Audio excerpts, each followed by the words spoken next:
The picturesque Afro-Caribbean village of San Basilio de Palenque was meant to be a cultural highlight of Prince Harry and Meghan Markle's much-anticipated tour of Colombia. Instead, it became the backdrop for yet another public display of the couple's apparent marital strife. As the pair arrived at the village square, the tension in the air was palpable. Meghan, dressed in a perfectly curated white linen ensemble, immediately latched onto Harry's hand with an iron grip, her body language screaming of a desperate need to maintain control. Harry, visibly uncomfortable in the sweltering 30-degree heat, seemed to want nothing more than to pull away from his wife's forceful grasp. But before we continue, please subscribe and turn on the notification bell for more updates.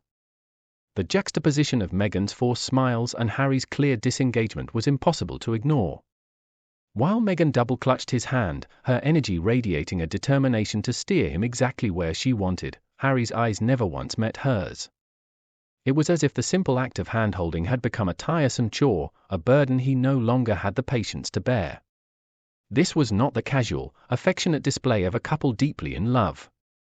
Rather, it was a power play, a performance intended to project an image of unity that the underlying body language betrayed. Harry's subtle attempts to distance himself spoke volumes, hinting at a man who had grown weary of his wife's apparent need for control. The couple's arrival in San Basilio de Palenque was the culmination of a military-style operation, involving a half-hour helicopter ride and a bumpy 15-minute drive along a pothole-ridden road lined with soldiers and even a tank. Yet, despite the grandiose production, the real drama unfolded not in the vibrant cultural setting, but in the strained dynamic between Harry and Meghan. This was not the first time the couple's public appearances had been marred by such awkwardness. The royal family has long frowned upon excessive public displays of affection, recognizing that even the most devoted couples have their disagreements.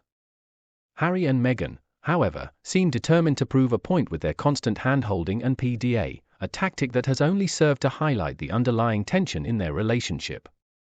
As the day wore on, it became increasingly clear that the hand-holding and double-clutching were more about Meghan's desperate need to maintain control than any genuine show of affection. Harry's discomfort and attempts to distance himself spoke volumes, shattering the carefully crafted image of a united, loving couple. The once carefully curated public persona of Harry and Meghan is unraveling before our eyes. The cracks in their facade, so evident in San Basilio de Palenque, suggest a relationship far more complicated than the fairy-tale narrative they have long sought to project. The couple's Colombian tour was meant to be a cultural exchange, but it has instead become a spectacle of a relationship on the rocks, with the world watching as the veneer of perfection crumbles.